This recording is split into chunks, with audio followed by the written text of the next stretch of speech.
Good morning, everyone. Welcome to today's 1 Million by 1 Million Strategy Roundtable.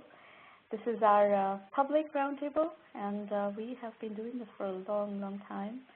The mission of the program is to help 1 million entrepreneurs reach $1 million in annual revenue and beyond, thereby creating $1 trillion in global GDP and 10 million jobs.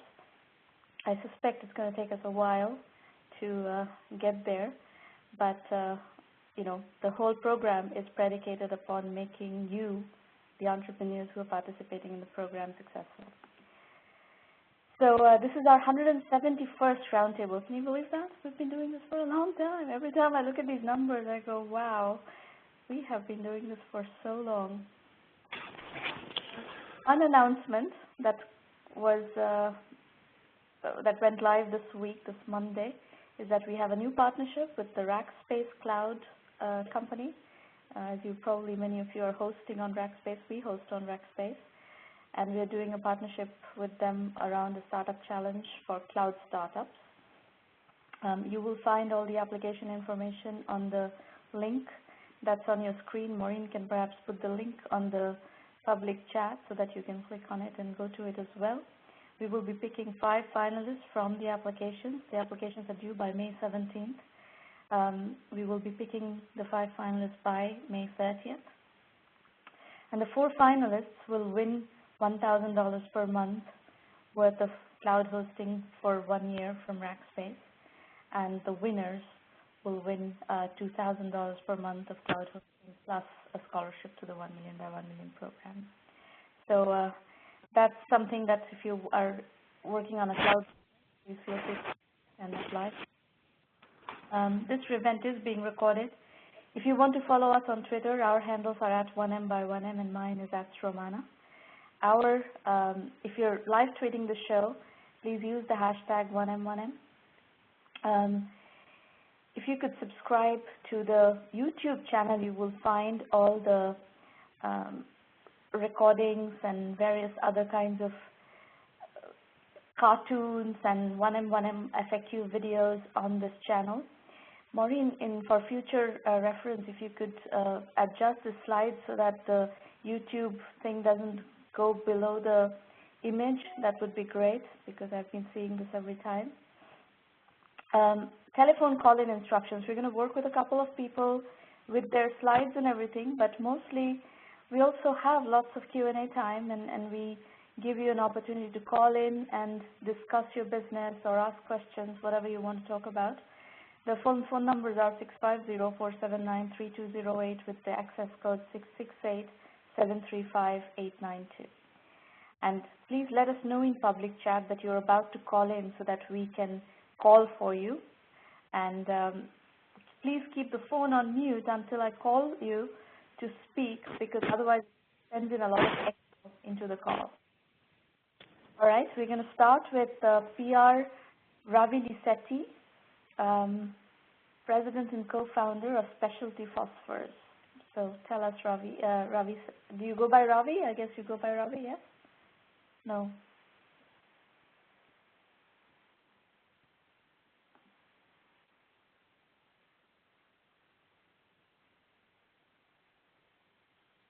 Maureen, is Ravi Lisetti not the first presenter?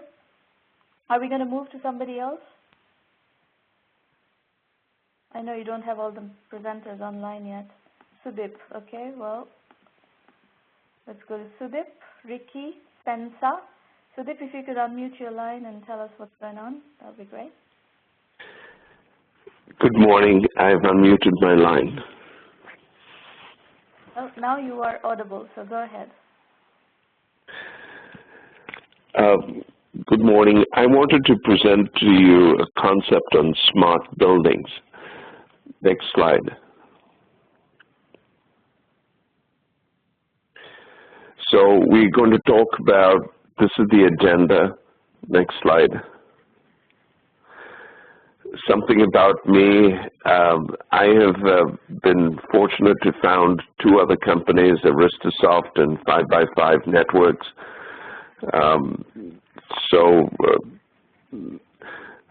They unfortunately weren't that successful, but I learned a lot, and I'm bitten by the entrepreneurial bug and want to continue and pursue that. Next slide. So here is the concept of sensor energy. We want to introduce adaptive energy management solutions for commercial buildings.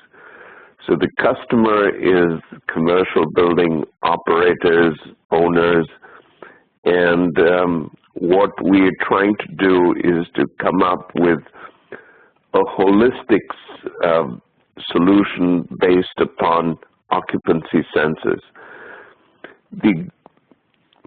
So building control systems have been around for a very long time. What we think we can bring new, that is new to the table, is bring comprehensive real-time capability that can save energy. Next slide. So here is the state of the world today.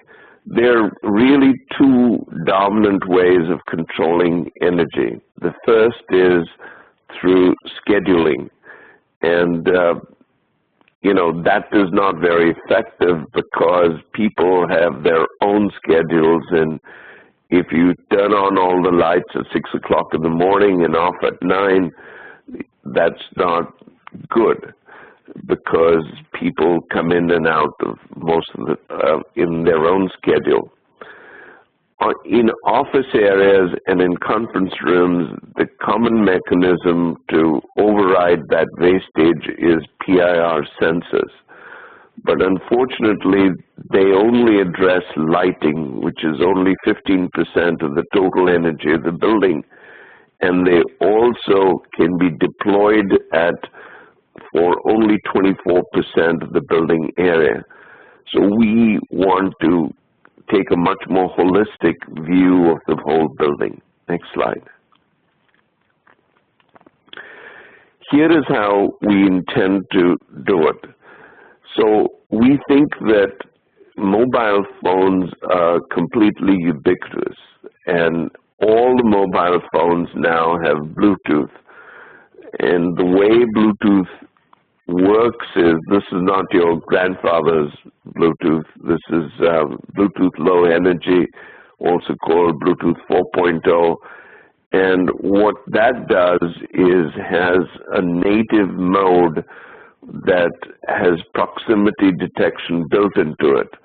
And that allows you to immediately find out if the connection is broken, in the sense that if you walk away from there, the connection is automatically broken, and it gets reestablished when you walk in the proximity of your home location.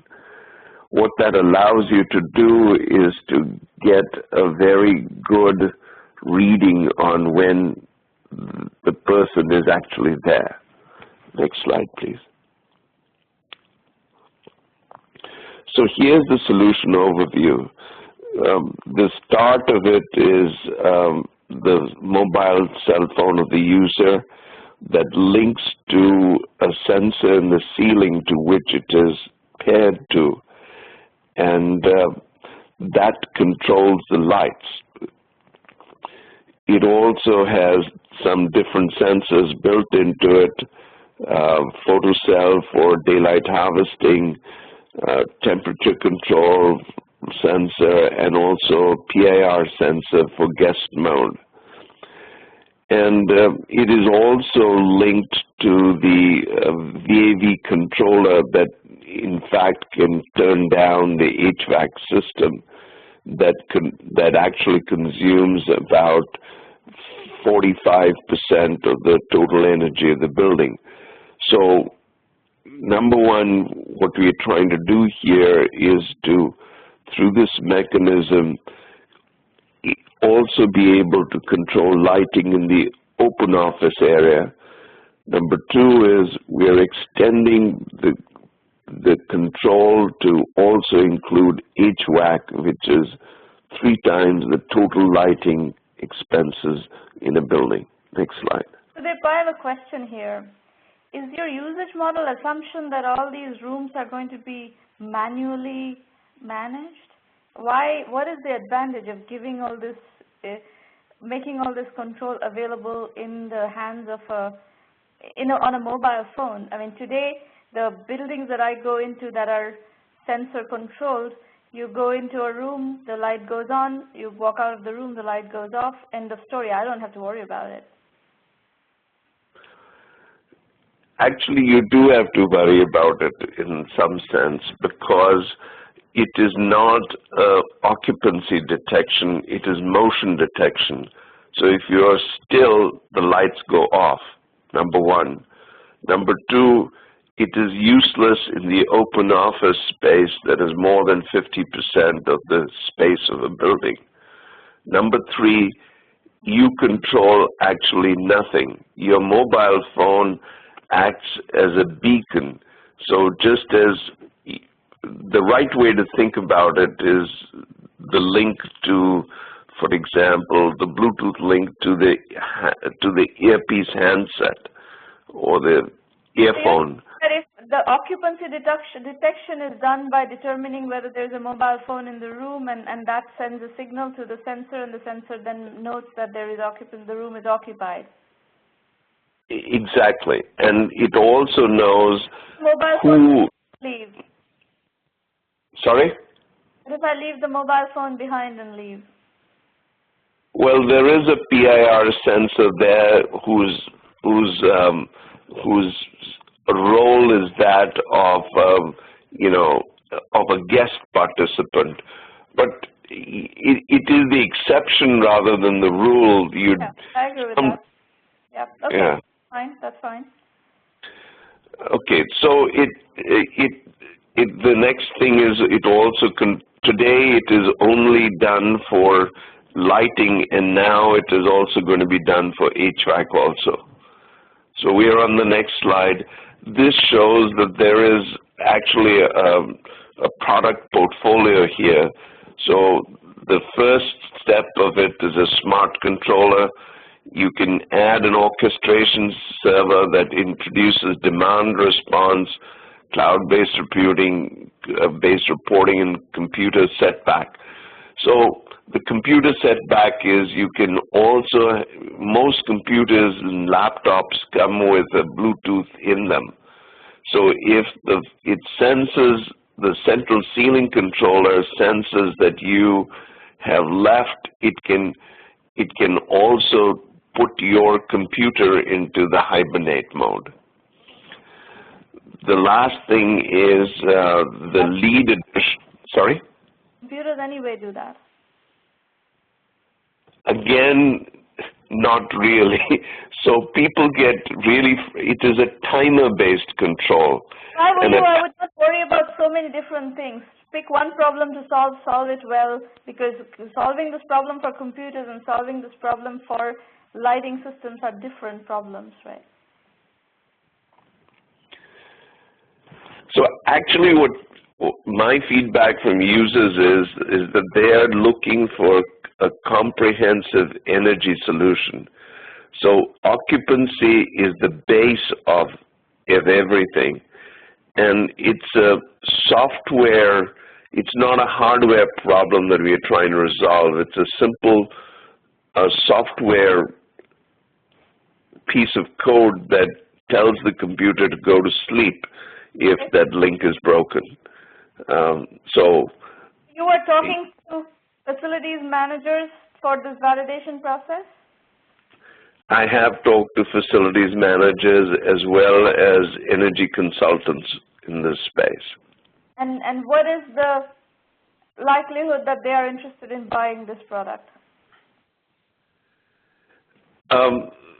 The energy people love it because they understand that the existing sensors only work in a very small space, number one. Number two, it has not been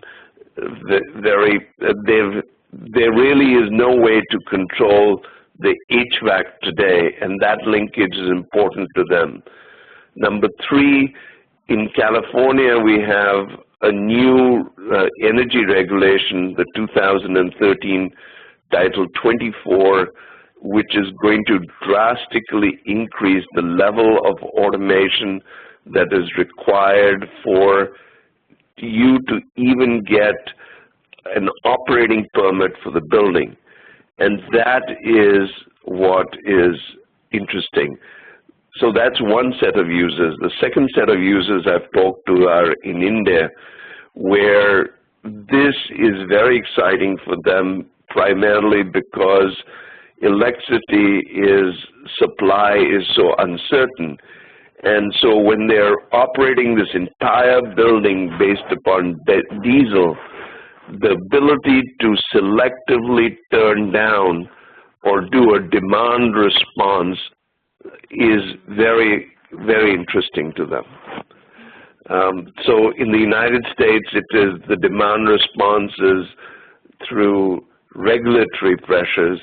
In India, in other places, it is due to the fact that they have it's an economic incentive, because diesel on standby generation is 5x the cost of utility power. Okay. So here are the validations that I've done. I have looked extensively at studies that show that what I'm trying to do will really save energy. Extensive amount of studies are available for that, except that the way to do it is not been sort of in widespread use. The technology, I have done enough homework to know that we can produce this economically. I've done the patent search. There is no such mechanism to do so today. It is, of course, a large market. We're focusing on retrofit first, and that's a $32 billion market today. What do you need to do to get a product in the market, a minimum viable product? I need something like about $200,000 to do the development and start this process off. That's where you're going to need to do. This is not a Series A funding for green energy, and this is actually information technology funding for energy solutions, which is not dead at all. However, some validation of, some products, some validation is not happening very much right now. Not even seed funding. For seed funding is not happening for what? Without some validation of, minimum viable product, I don't see a lot of seed funding happening right now. You can try.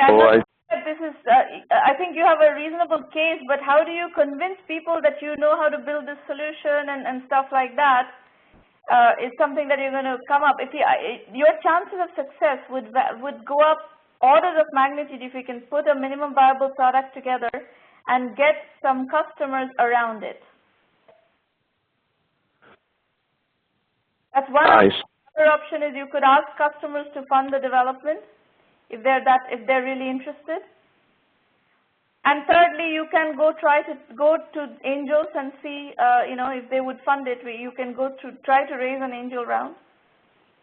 But I'm just cautioning you that right now there is this problem of, the chicken and egg problem of people wanting to see something before they're not doing concept financing, is my point. Okay, and is angel funding available for concept financing? No, that's what I'm saying. You don't even qualify for Series A. $200,000 is not a Series A funding. $200,000 is seed funding. And funding is not available right now without some on concepts.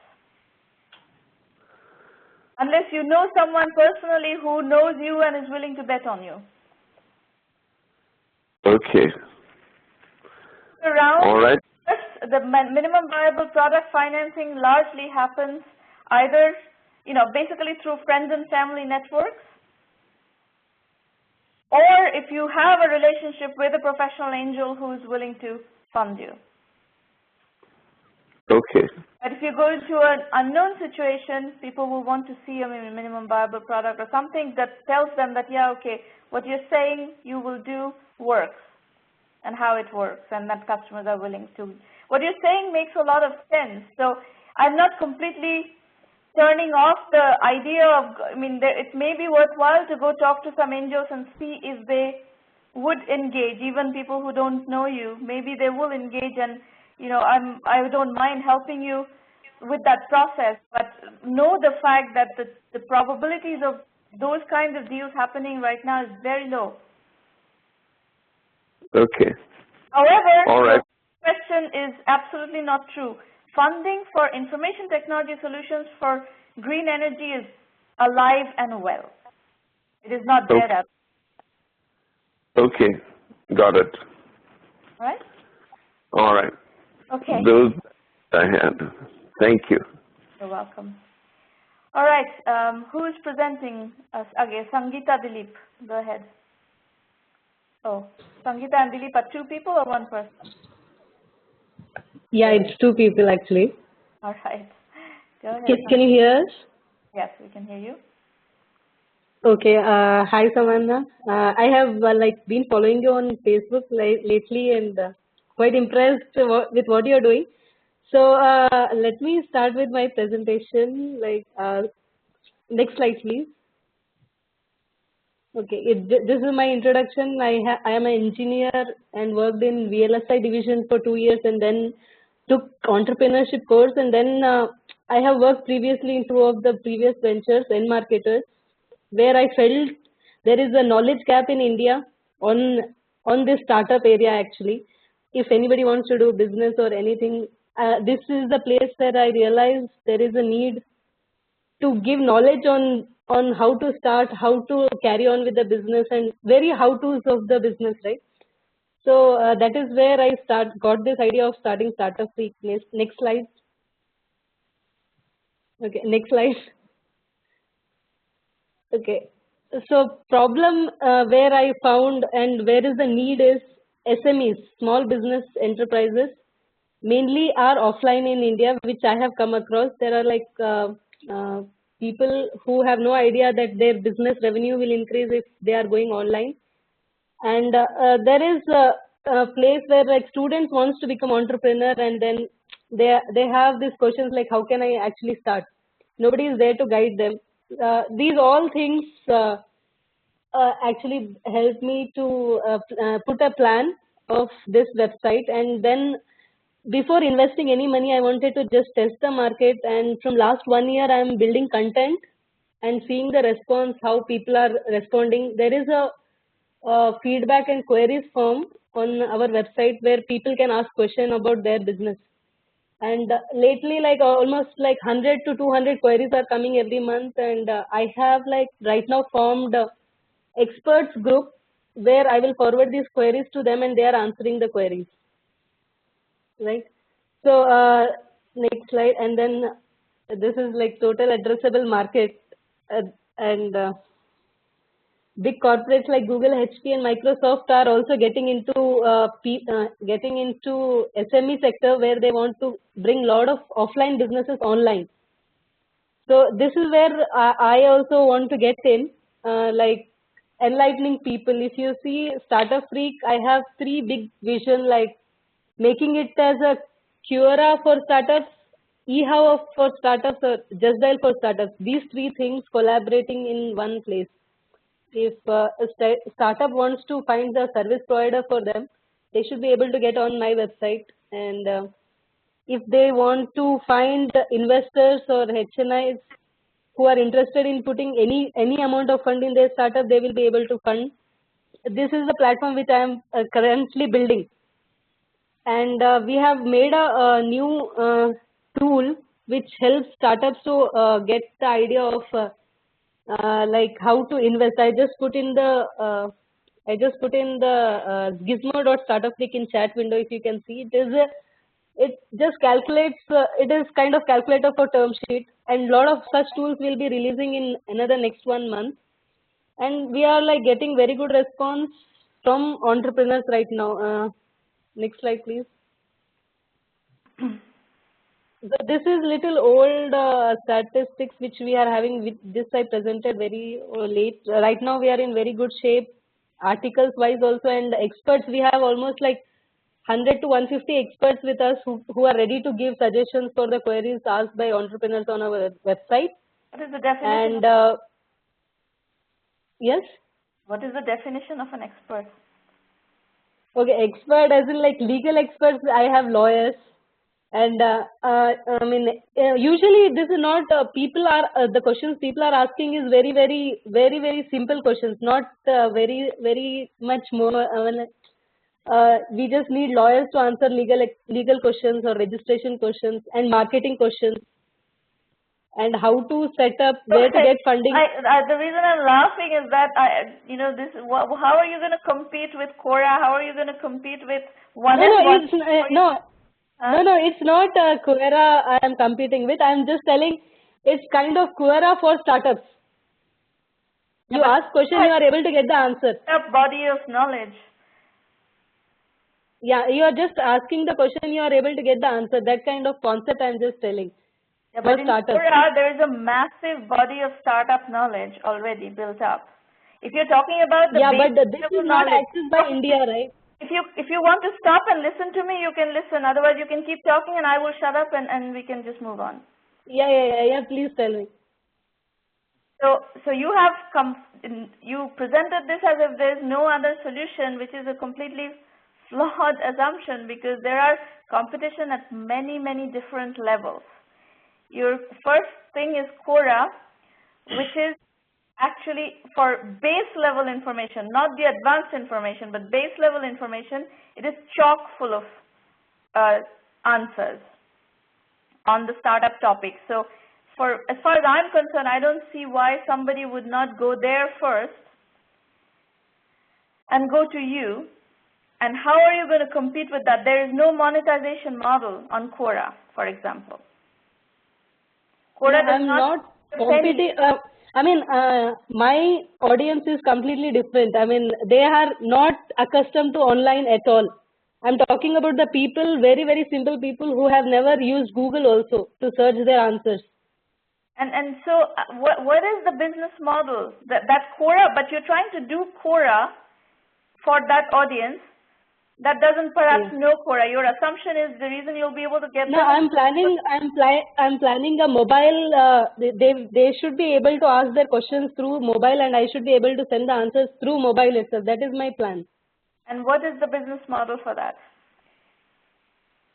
The mobile subscription will be charged monthly, and they should be able to get not only the questions answers, but also the connections of service providers, of investors, all the connections in their mobile itself. Any other thing they want for their startup should be accessed through their mobile. And right now, Startup Freak I'm just using content. How do you acquire these customers? If they're not online, how do you acquire these customers? You have to go. In my previous ventures, N marketers, I have already a huge network of 3,000 startups, which I have personally worked with. And these people I am in touch with emails and SMSs. And right now, all the articles which are put on Startup Freak are sent to them through email, which they check regularly. So what do you call startups? I think there's a terminology issue here. Okay, not startups, like you can say SMEs. Startup is not necessarily a technology startup.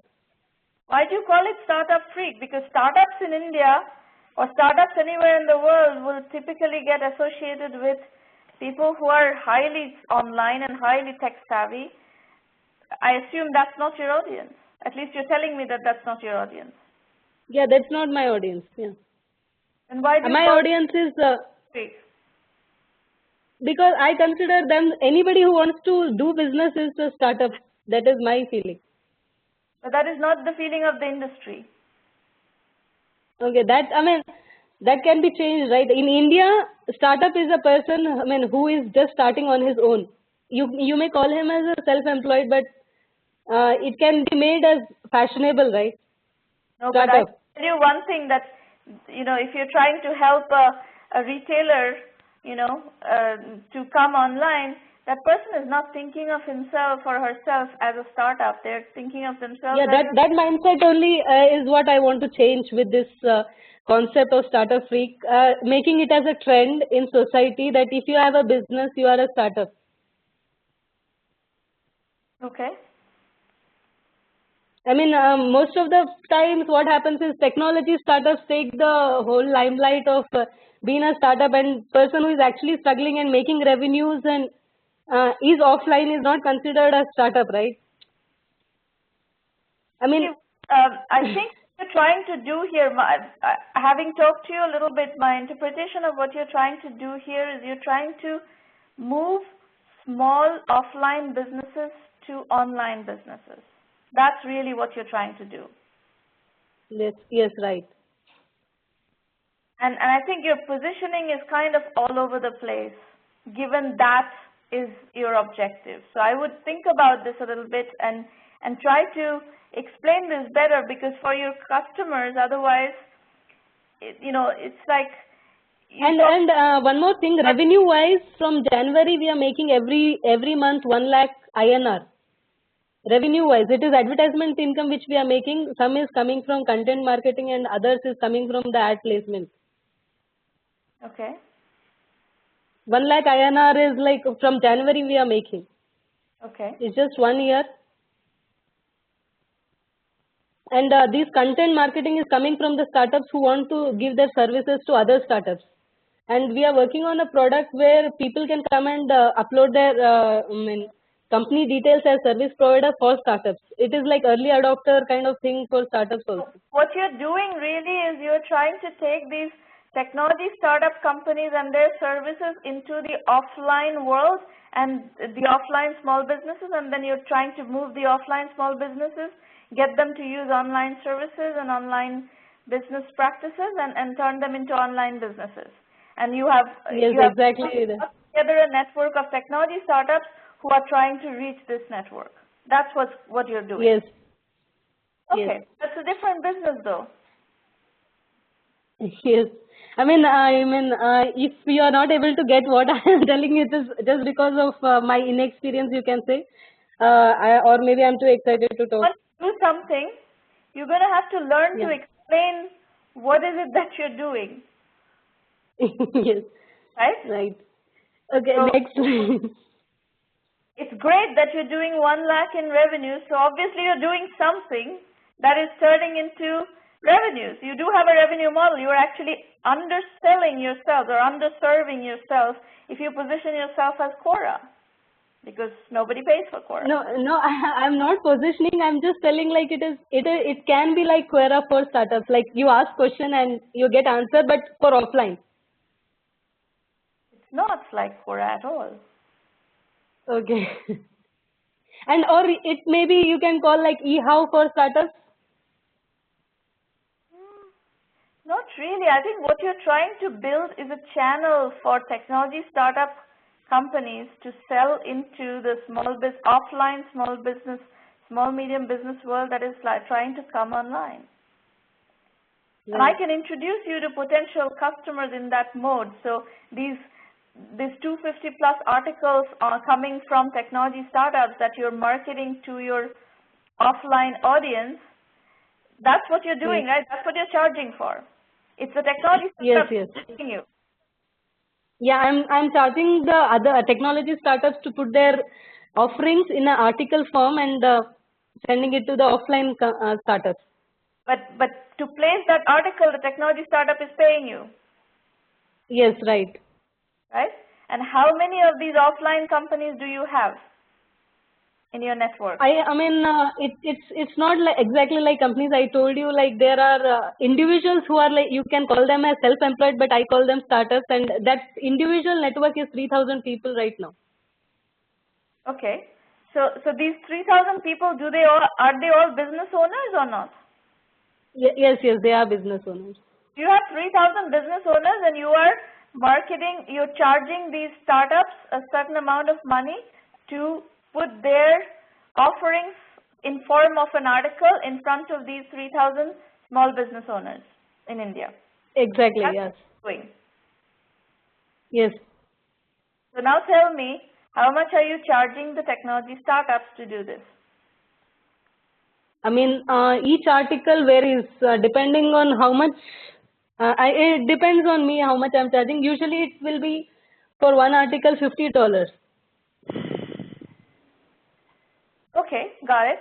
So, and what kind of results are people seeing? So if I'm a technology startup and I want to get into this audience of offline businesses, how much, if I pay you $50 to put an article in front of these 3,000, how much return am I going to get? What kind of return on investment are you showing?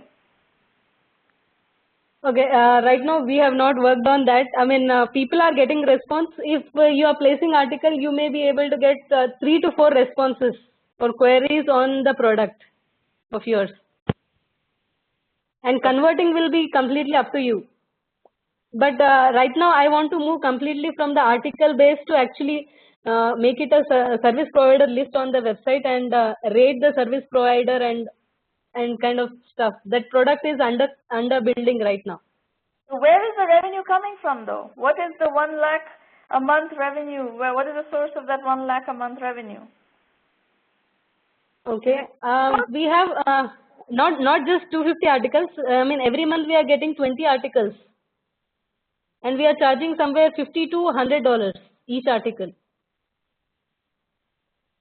So that's what, $2,000 a month. So your entire revenue base right now is based on those articles. Yes, but yeah, but this revenue can be changed by charging people to list their company on the website. If our product is ready, I can charge them monthly fees to list their company on our website where people can access it. Yeah, it needs to be validated. Article 1 is working, obviously. Yeah. So, but I am not happy with the article thing. So I am working on a service provider product where I will be charging monthly subscriptions for the technology startup to put their details on my website. Okay. Once that is coming, there is no limitation for. Yes? Test it and see if that works. Yeah. Yes. And one case study you can see is MoneyShiksha.in. This is a very famous economist in India. She is like coming in famous economy newspaper, but she was completely offline. And she is getting 100% increase in her revenue once she has done her website and all. And we have done it. And we have charged her almost 50,000 for from this thing, start to the end project program. To start her website and to set up her. You have created a website for somebody for 50,000 rupees. That's no, not just the website. Website we created only for 10,000 rupees. Her marketing plan, her I mean all the marketing, Facebook marketing, all marketing we did to bring more customers for her event. And we also charged for per person we are bringing. We charge almost like 5 to 10%. This is another source of revenue we are getting actually. But that is not a scalable business. That is a business. Yeah, it's not scalable. It's temporary, just for my survival right now. You can think of. Sorry. No, this is of course not scalable. It's just for my survival, or I am having extra time. That's why I'm doing it. But you know, when I listen to you, the problem I have is that you are a bit all over the place on what you're yeah, right. And how you're going to do it, because this is not a virgin market. There are people, I mean, if you look at a company that is going on the media side, where about articles and so forth, your story is doing that. That's a pure content based. Yeah. Your story plugged in a lot of such. They are actually giving interviews of, but they are all concentrating on technology startups. If you see, I am completely going to the. Your primary customer base is technology startups selling into the SMB segment, offline SMB segment. But this revenue model was not what I thought actually previously. My revenue model was to charge the offline businesses. But right now what I am seeing is technology startups are more willing to pay for marketing. I wanted to charge for the services which I am giving for the offline businesses. That is my revenue model which I have planned, but the things are not going how I have planned. Yeah. So I will be going towards that, charging the offline businesses for the services which I am giving. Yeah, which is going to resemble more like what this Money Shiksha case study that you're talking about. You're going to basically provide them with services of developing their websites and doing their marketing plans and so forth. That's going to be your business. That's a very different business. Yes. Yeah, you can go to next slide. There obviously, because a large number of this SMBs in India are offline, so you can build a business there. I don't see that problem, but there is, of course, there is way to make money, but how you make and how you scale is the big question. And today, if I have come to talk to you also, it's not for fundraising, but to get idea or validation from you also, like what should be my focus or which is more scalable. So service is not that scalable. Taking online businesses, offline businesses, and turning into online businesses, unless you have products with which to do that, and we have companies in the program that are doing, like they have e-commerce platforms, and they are taking a lot of stores, retail stores online, and that is scalable. That is a scalable business because they all need these e-commerce platforms, and that's working fine. And that's a very niche, very focused strategy with a product, not a service. Yes. But if you have custom designed everything for each of these businesses, that is not going to be scalable. You will be able to build a business, and that may be fine. I don't have a problem with you building a business, and what if it doesn't scale to become $100 million? I don't care. As long as you build a business and generate revenue, that's fine. But know what are the limitations of that. Okay.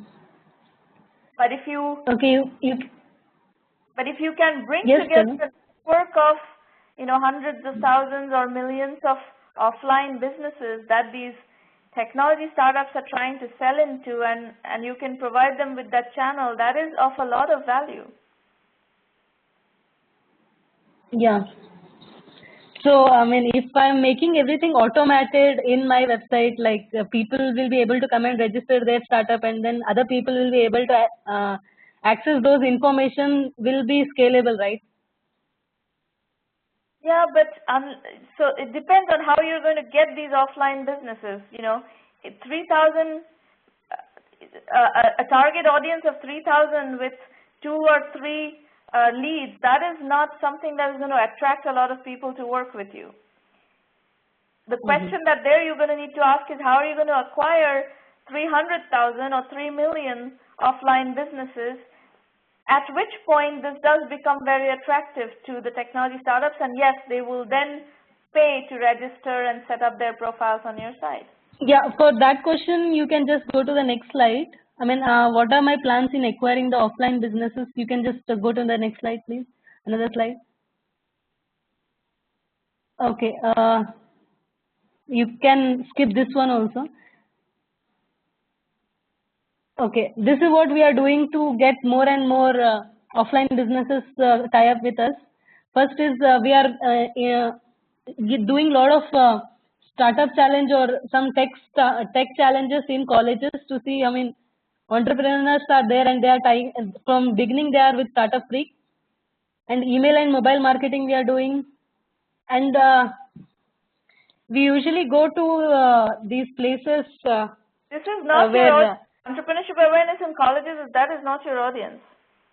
You need the businesses that are already up and running and are offline businesses, offline small businesses who can, at this point, consume some services from these technology startups and pay for it. It cannot start up trying to get off the ground, because that is not where the interest is. Yeah, but right now how we got this 3,000 is through word of mouth. No, how we got this 3,000 was through word of mouth from colleges also.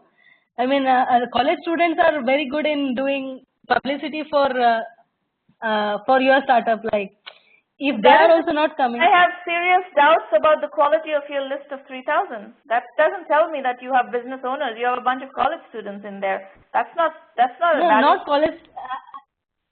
No, college students, families, and then referrals is what I have got.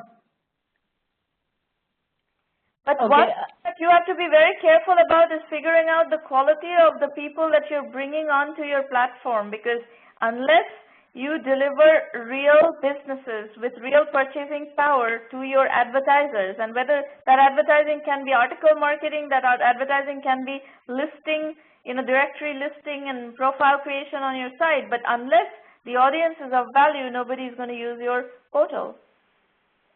Right. Yeah, there is of course more ideas needed in marketing and getting more offline businesses. All right, I'm going to move on. Yeah. Thank you, Sangeeta. Thank you. Is anybody interested in calling in to discuss their businesses at this point? The number is 650-479-3208. The access code is 668-735-892. Please let us know in public chat if you are calling in. Hi, Sramana. This is Padmanabha. Hi. Are you registered to pitch? Do you have a slide? Yeah. I was. My name is there. I'm waiting for you to call me. Is that your You business? have 3 names in the email. Is this your business? Specialty Phosphorus Corporation. Specialty Phosphorus, that's your business? Yeah, this name of the company. Okay, please go ahead. You have my slides, right? Yes, you have your slides up now. Yeah, we just started, it's not that old, a few months old company. We're trying to, few of my friends, we're together and we're trying to make this company, mainly focusing on nanomaterials, development and manufacturing. The possible applications are security, medical, energy, display and military. Right now we are focusing on security phosphor because we know how to make them and use them. Do you want to go through the slides or? Your slides are up. Your slides are on the screen. And I moved them as you're going along, but I'm not sure if you're following your slides. Yeah. As I mentioned, the security is right now we are ready to make the manufacture this phosphor, nanophosphor, and even though interested, we want to sell it to them. And medical, we are working with the Stanford Medical Research Group on cancer diagnosis and therapeutics. That is totally R&D, so it takes some time to get the product. We are also talking to some of the luminaires, lighting industry, particularly in India. They show some interest to look into our products. Right now, the problem. Products already? Pardon? Do you already have products? No, not really, but we are right now making some prototype high-end lighting luminaires with LED applications. Why are you talking to so many different industries?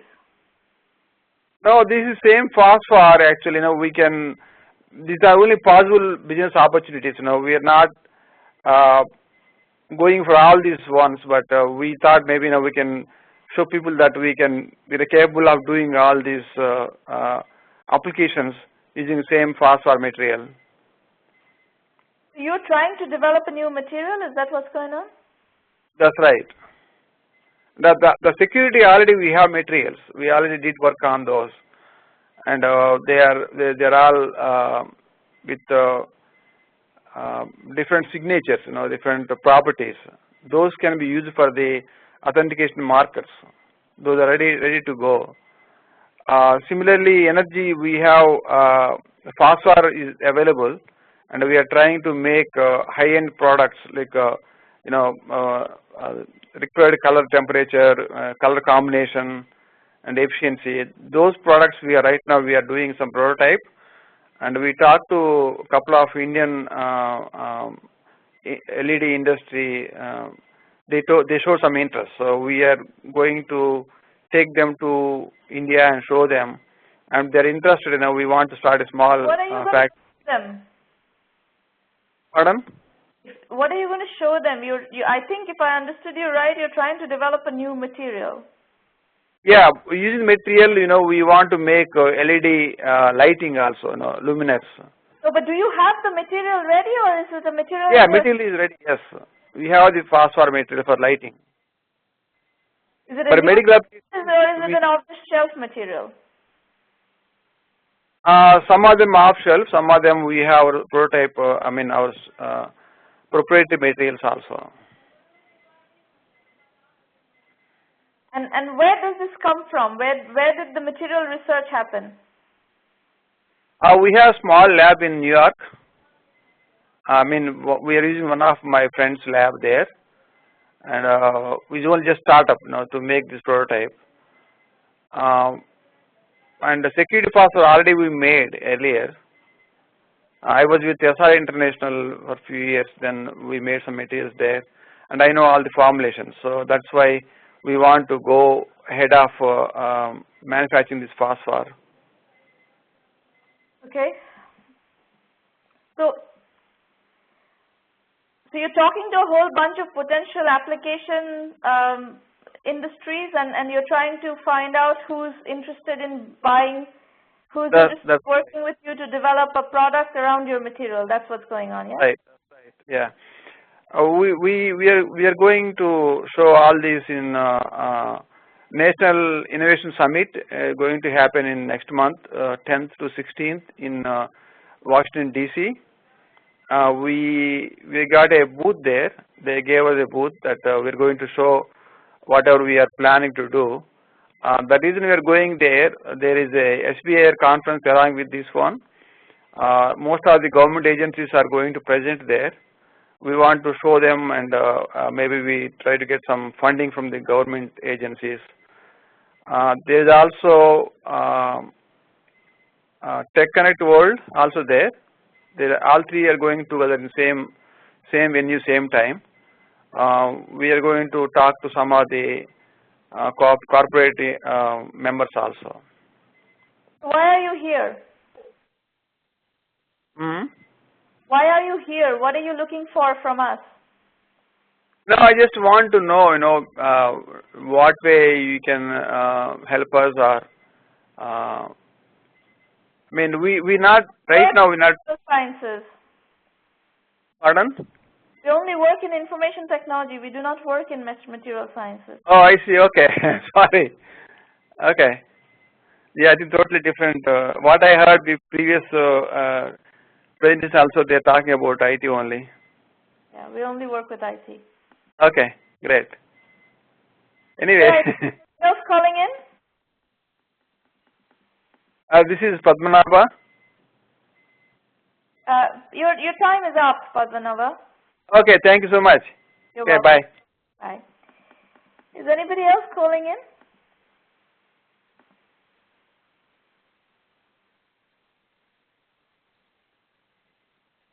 If you're calling from out of the United States, it is an international call, yes. You need to dial the country code +1 and then 650-479-3208. Access code is 668-735-892. So, folks, while you figure out how to call in and who is calling in, Satyajit Chakravarti, go ahead, call in, no problem.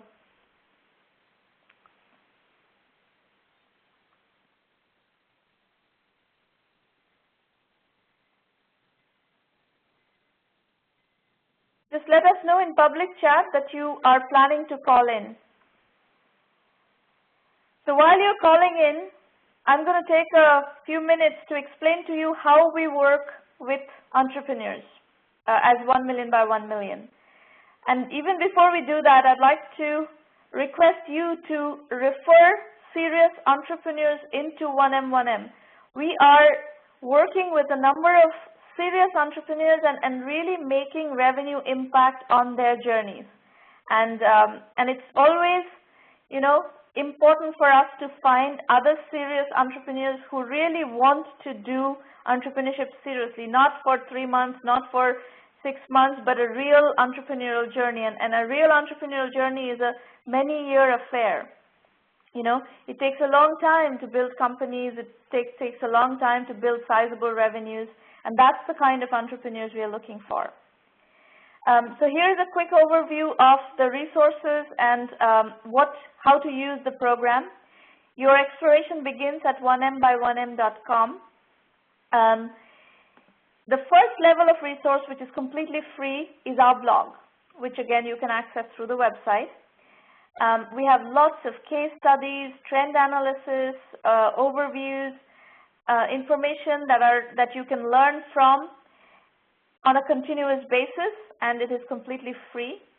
Then you have the Entrepreneur Journeys book series, of which we have published 4 volumes so far. This actually predates the 1M1M program. They were published between 2008 and 2010, and 1M1M was launched in 2010, at the very end of 2010 actually.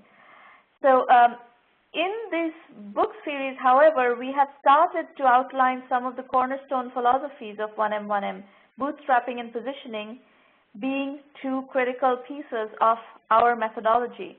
So we do follow the lean, capital efficient startup methodology. We have tremendous respect for your cash and your limited resources, and all strategies that we steer you towards are strategies that pay attention to the fact that you need to conserve cash and do things efficiently and frugally. So the books are available on Amazon and Kindle, and in India you can get them from Flipkart. This is what the site looks like. You will have a lot of featured videos. These are video FAQs about the program where you can find a lot of your questions answered. Whoever is on the line, please put your line on mute because you're otherwise streaming an extra call. Somebody just dialed in. To put your call on mute. All right. Thank you. So the other free resources are these roundtables. We have, this is our 71st roundtable, as you heard. You know, thousands of people have been attending it for years, and we've coached thousands of entrepreneurs both in these sessions as well as in our private roundtables that are for premium members only. We have a lot of experience of steering you in the right direction depending on what your issues are. We are very aware of what are the issues of early stage entrepreneurs. You can register for these roundtables, the free roundtables, at the website. On the top navigation bar, you have the tab to register. And then we have the premium program, for which we charge a $1,000 annual membership fee. We provide you with extensive methodology guidance. We have a very strong curriculum. I will talk about that in a moment. We provide you with business development support, introductions to customers, channel partners. We provide you with strategy consulting in these kinds of online formats. And then we help you with financing and media relations. So if you are ready for financing, if you have a fundable business and you're ready for financing, we will help you by introducing you to investors. You will, however, have to follow our methodology to get ready for financing and prove, based on your business and business mechanics, that you are fundable, so that when you get to investors, investors know that they're seeing a fundable business. That is our commitment as 1 million by 1 million. That is our commitment to investors, that we don't send them businesses that are not fundable. That is why they like to work with us, is because we do all the screening and grooming and mentoring ahead of time before the entrepreneurs get to them. Then we have a lot of clout in the media. Whether you're fundable or not, you still, most of you, can build serious businesses that are revenue generating, that are profitable businesses. So we don't care whether you're fundable or not. We will help you regardless. And part of that help includes helping you with getting yourself out there and getting covered in the media and so forth. we have a lot of clout in the media. If you want to meet some of our $1 Million Club members, you would be able to find them on this URL. Maureen can give you the URL in the public chat. We also publish our own ROI equation, quantifying the 1M value equation that's available on the homepage itself. We quantify it to be $375,000 plus equity is what we provide if you use the 1M program as it is designed to be used. Whoever is on the call, please put yourself on mute while I'm talking, okay? Thank you. So while we're, that ROI, that $375,000 plus equity ROI is delivered to you through our program for a $1,000 annual membership fee. That's all we charge. We don't charge any equity. We don't charge any extra success fee or any commission, nothing. Just by paying the $1,000 annual membership, you are able to access all of the value of 1M, and we give you a lot of orientation material on how to extract that value from the program. One place we want to guide you and kind of shepherd you to is the 1M self-assessment. We provide you with a 9-point questionnaire, and we recommend that you take a look at that and calibrate your business on it, because these are questions that investors will ask you, and you should be asking yourself as you're devising your business strategy. And there, if you are a premium member, you also have modules that teach you stuff that you may have knowledge gaps in. Maybe it's bottom-up TAM analysis. Maybe it's how to validate your market. Whatever it is that you have gaps in, that's provided in that in the curriculum modules attached to the self-assessment. So everything again is at 1mby1m.com. You can look around, poke around. There's lots of information on what to expect from the premium program, video FAQs, and so forth. The curriculum, let me spend a few minutes explaining to you how to use the curriculum and how we've developed the curriculum. We have been developing case studies of successful entrepreneurs for 7 years almost now. And these are entrepreneurs who've built sizable companies. Many of them have built hundreds of millions of dollars. Some have even built billion-dollar businesses. And these are entrepreneurs who have come onto our forum and shared their success strategies. We have captured all these case studies. We have hundreds of case studies. And we have synthesized all of those case studies into video lectures. And these video lectures address the issues that you guys are facing. So remember, we have been doing these coaching sessions, these mentoring sessions for almost 5 years now. And over 171 public roundtables, free roundtables, as well as our private roundtables for premium members. We have a very deep understanding of what kinds of issues you are facing. And we have categorized all of those issues, created video lectures modules addressing each of those issues, and attached case studies of how entrepreneurs who have been successful have addressed those issues and what is the learning that they're offering. So this is not a program, this is not a curriculum that I am teaching you or 1 million by 1 million is teaching you alone. We are teaching this curriculum with the assistance of hundreds, actually over 600 entrepreneurs who have shared their knowledge and their expertise in building this curriculum. So it's very powerful and it's very inspiring. So just quickly, in terms of the organization of the curriculum and where we have focus, we have 7 core modules: bootstrapping, positioning, market sizing, customer validation, financing, customer acquisition, and team building. Every single entrepreneur will need to learn that, no matter what is it that you're doing. And then on the elective side, you have Web 3.0 and e-commerce, cloud computing and business solutions, outsourcing and consulting, mobile and social apps, healthcare IT, online education, gaming. Those are the elective modules that we offer you material around. So that's pretty much what summarizes where our core expertise is.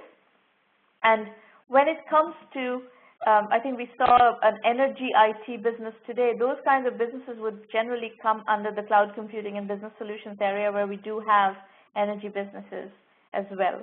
We do not do the core clean tech. We don't do solar panels. We don't do biofuel farms and stuff like that. That's outside of our expertise area. So partly because our methodology is lean, capital efficient, bootstrap startups, and if your business doesn't fit that model, then this program is not going to be right for you. If you need to raise $10 million right out of the gate, this is not the right program for you. As I said, we do a lot of coverage of our premium members through our channels. If you go to the press page and then go to coverage of premium members, you will see lots of evidence of that coverage. We also give you access to our social media channel. Twitter, we have something like 8,000 followers. LinkedIn, over 14,000 connections. Facebook, my Facebook follower count is something like 17,500 or something like that. And then our Facebook page also has a very large footprint through, both our fans as well as the friends of fans, which is how Facebook market, offers their network. So there's a very large social media channel that we let you use, and you can go to the website and see how we let our members actually use the social media channel. Incubation Radar and Deal Radar are two series that we publish about our premium members, which investors monitor. And then we also have an affiliate program for people who want to partner with us. Let's say you are doing entrepreneurship development, or you're advising entrepreneurs somewhere, and you want to, bring in your incubating companies or your advisee companies into the program. We offer an affiliate program, and we offer 10% affiliate commission if you are interested. We have free roundtables almost every week in May, and that's pretty much it. If you're looking for ideas, if you haven't yet settled on an idea, Vision India 2020 is a book that I published back in 2010, and that contains 45 billion-dollar ideas that are primarily developing nations-oriented business ideas. So it would apply to not only India, but other places like Latin America, East Asia, Africa, and so on and so forth. You feel free to take any of these ideas and build on them. Reminder, Rackspace Cloud applications will be due May 17. This was just, this partnership was just announced this week. You're welcome to apply for it. And these are the call-in instructions. Satyajit Chakraborty, if you could unmute your line and we can have the conversation. Go ahead and ask your question. Hello. Yes. Hi. I'll just put my comp actually on mute. Hello. Yeah, can you hear me? Yes, we can hear you. So see, I was actually following your WebEx, so I'm attending it for the first time. So it's very informative. I wanted to actually, I am not an entrepreneur, but I am an advisor, so I'm not sure whether you would like to hear my case. Otherwise, I can get in a separate call with one of your colleagues who had emailed me. I mean, as long as it's short, we can have a conversation. If beyond that, you need to talk to Irina. Irina, would you please put your contact information on the public chat? Irina Patterson is the person on the 1 million by 1 million side that you can call or Skype or email with to get further assistance, whoever wants to speak with her and wants to do business with us. But you're welcome to go ahead and ask a question if you want, Satyajit. So see, actually, I'm advising a social analytics business which is Singapore headquartered, but with a back end in Bangalore, and they have actually a 35-member team, and currently they're doing about $25,000 of revenues a month. So they started commercial sales in sort of March, April of last year, before which they ran betas.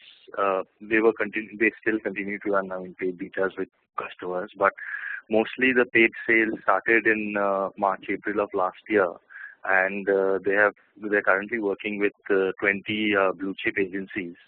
Now, we are looking to raise about $1 million from potential angels or VCs, and I've already reached out to a lot of people in India as well as in Singapore, but I was thinking that if I could essentially use your help in reaching out to the US market. We know some people, but the only way we work with businesses is they're part of the 1M1M program. So if you want our help, you'll have to have them join the program. Okay, so my client can join your program. So I just wanted to understand that it's a premium membership, so we can just join online, and then if we want, then we can also join online with the premium membership, and then we will be sort of able to access your help and advice. But you cannot. You cannot. If you join the program, we're going to help you, not your customers. Yeah, that I understand. So okay, so basically, I'll ask my client to join. Customer will need to join. Yeah. Okay. Fair enough. And so I just wanted to understand. So is that what you explained? I think you covered it in your presentation before. That essentially the cost is $1,000, and it's the premium membership, and based on which they get access to all your support and network. Is that right? That's right. Yes. Okay. No, I just wanted to sort of understand the process so that I can inform my client accordingly. That's fine. Okay. Thanks very much. Thank you. Is Irina in the line? Pardon? I'm disconnecting. Yes. Go ahead, please. The line. Yeah. Thank you. Go ahead. Irina, are you on the call? Maureen, if Irina is not in the room, I see her in the room, but she doesn't seem to be responding. If you could put Irina's contact information in the public chat, I will read it out so that people have a contact person to call in. So Irina, can you put your phone number and Skype in the chat?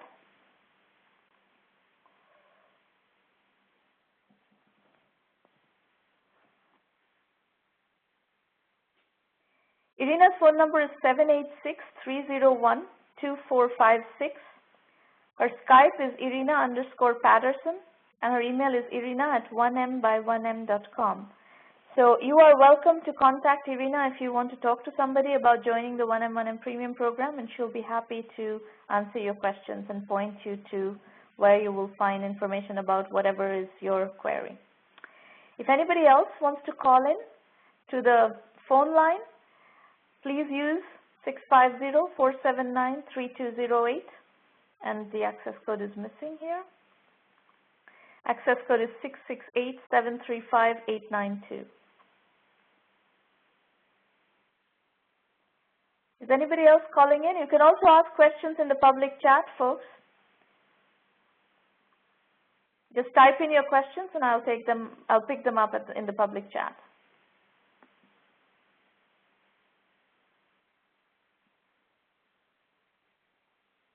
Anybody?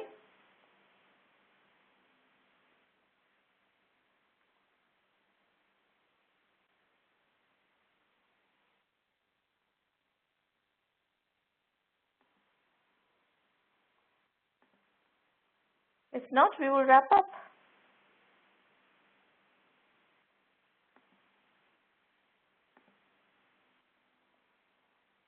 If you don't have any questions, we're going to basically wrap up for today. And we will see you next week, same place, same time. All right, folks, thank you for coming today, and we look forward to hearing more of your presentations at the next session and seeing what you're working on and how we might be able to help you move forward. Bye, everybody. Thank you.